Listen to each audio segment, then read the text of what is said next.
ये भक्तिमय सेवाएं सदैव भक्तों की सेवाओं से प्रारंभ होती है। Another very important point Srila Prabhupada is making here, ये जो भगवान के प्रति सेवाएं हैं, ये सेवाएं प्रारंभ होती है उनके महान भक्तों की सेवा के द्वारा। इसलिए भगवान शंकर कहते हैं माता पार्वती को, तदीया नाम समर्चनम, जो उन भगवान के प्रति समर्पित हैं, उन भक्तों की सेवा, वह सेवा अत्यंत महान है। Those surrendered devotees who are serving the Supreme Lord because they are dear to the Lord. Srila Prabhupada ji कहते थे, if you love me, love my dog. Right? So this is very important. भक्त मुक्त है, इसका अर्थ यह नहीं कि वे व्यक्ति नहीं है। Although they are liberated, but they are also a person. After liberation, you does not eliminate, और आपका अस्तित्व समाप्त नहीं होता है। मुक्ति के बाद भी व्यक्ति अपने मूल रूप में बना रहता है। भगवान एवं भक्त दोनों ही व्यक्ति हैं। Both are a person. The supreme lord is a person. हमने अभी चर्चा की भगवान किस प्रकार से एक व्यक्ति हैं।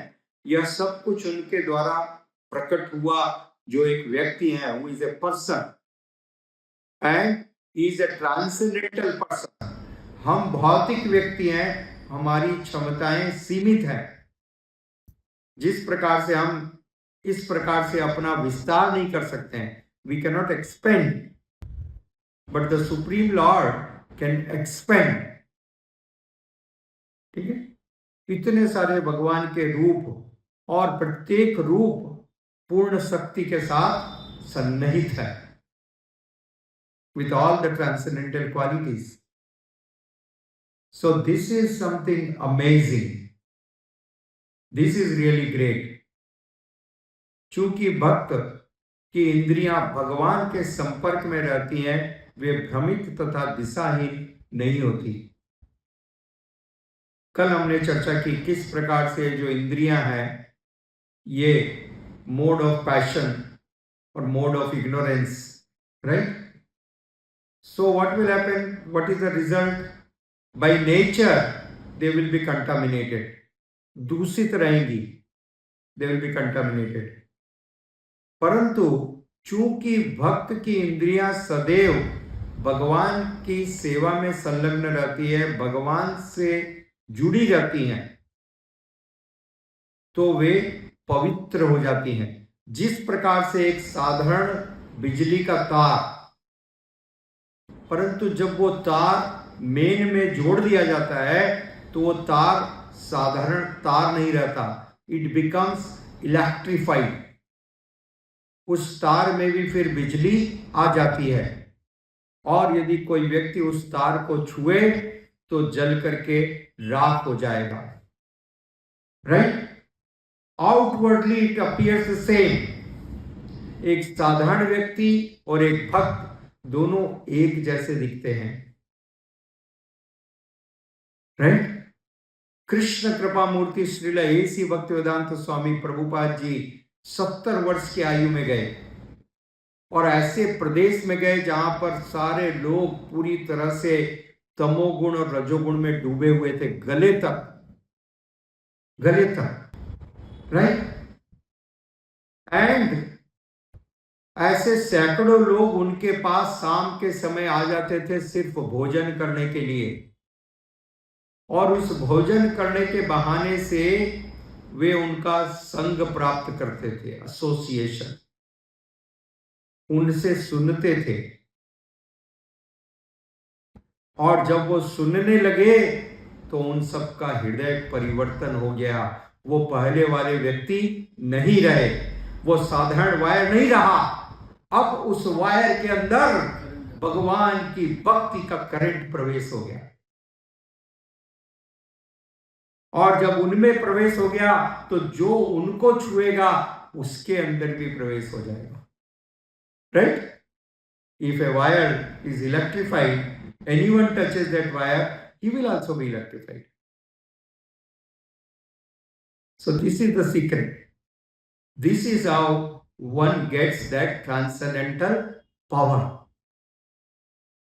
इसलिए भगवत गीता के 14वें अध्याय के 26वें श्लोक में भगवान श्री कृष्ण कहते हैं, मांचा योग व्यभिचारेण भक्ति योगेन सेवते सगुणान समतीत्येत्यान ब्रह्म भूयाय कल्पते। सगुणान समतीत्येत्यान, ये जो गुणों का प्रभाव है, आगे भगवत गीता में भगवान ने बताया कि हे अर्जुन, कोई भी व्यक्ति इस गुणों के प्रभाव से मुक्त नहीं हो सकता। इसलिए इन 3 गुणों के ऊपर आओ, इन 3 गुणों के प्रभाव से ऊपर उठो,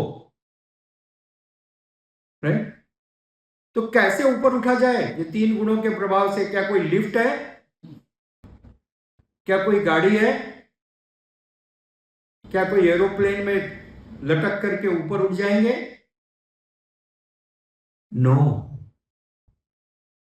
वो एकमात्र उपाय है इन 3 गुणों के प्रभाव से ऊपर निकलने का, इनके प्रभाव से बाहर आने का, वो है भगवान की अव्यभिचारी भक्ति। भगवान की, हाँ, अव्यभिचारी। 2 प्रकार की स्त्रियां होती हैं, 2 type of women. One is chaste, completely surrendered to the husband under every situation, हाँ, ठीक है? और दूसरी जो दूसरे पुरुषों के साथ सानिध्य करती है। One who is trying to satisfy her senses by mingling with other sexes. एक को कहते हैं सती और दूसरों को कहते हैं व्यभिचारी, अव्यभिचारी और व्यभिचारी, ठीक है? Chaste and unchaste. तो जब कोई व्यक्ति भगवान के प्रति अव्यभिचारी भक्ति संपन्न करता है, कंप्लीटली सरेंडर्ड, हे भगवान आप ही मेरे एकमात्र आश्रय हैं अंडर एनी सिचुएशन, तब वो प्रकृति के इन 3 गुणों से बाहर आता है, ऊपर उठता है, right? This is the only secret, this is the only way it is possible. अव्यभिचारी भक्ति, मांचा योग व्यभिचारेण भक्ति योगेन सेवते। इस भक्ति योग का अभ्यास, जिस प्रकार से डॉक्टर बतलाता है कि इस दवाई का दिन में 3 बार सेवन करना पड़ेगा, राइट? डॉक्टर क्या प्रिस्क्राइब करता है? This medicine has to be taken thrice in a day, morning, afternoon, evening. तो दवाई का सेवन करते हैं हम। तो भगवान ने बताया है इस भक्ति योग का सेवन किया जाए। इसका भक्ति योग का सेवन किया जाए। और जिस प्रकार से दवाई को पूरी निष्ठा के साथ लेते हैं, कोई छोड़ता नहीं है। कोई भी घातक बीमारी हो जाए, जानलेवा बीमारी हो जाए, हैं, जैसे मेरे को डॉक्टर ने बतलाया, तो मैं रात को सोने के पहले किसी भी हालत में वो दवाई लेता हूँ। मालूम है यदि नहीं लूंगा तो दूसरे दिन शायद उठूं या ना उठूं, हैं, कुछ नया कॉम्प्लिकेशन होगा। तो ठीक उसी प्रकार से हम सबको इस भौतिक संसार के भव रोग ने डस लिया है, जकड़ लिया है पूरी तरह से, और इससे हम बचना चाहते हैं। इससे बाहर निकलने के लिए छटपटा रहे हैं, बेचैन हैं, और कुछ लोग तो इसके साथ बाह में बाह डाल करके सोना चाहते हैं। Embrace this. So if you are really trying to come out, then bhakti yogen sevate. What is the solution? भक्ति योगेन सेवते। हाँ, जो हृदय एवं आत्मा से सेवा में लगा है उसका पतन कभी नहीं होगा। कितना भी मनोकल्पना एवं विज्ञान के द्वारा भगवान को जानना संभव नहीं है। एकमात्र भक्ति योग के द्वारा भगवान को यथारूप में जाना जा सकता है। हरे कृष्णा। धन्यवाद। श्रील प्रभुपाद की जय।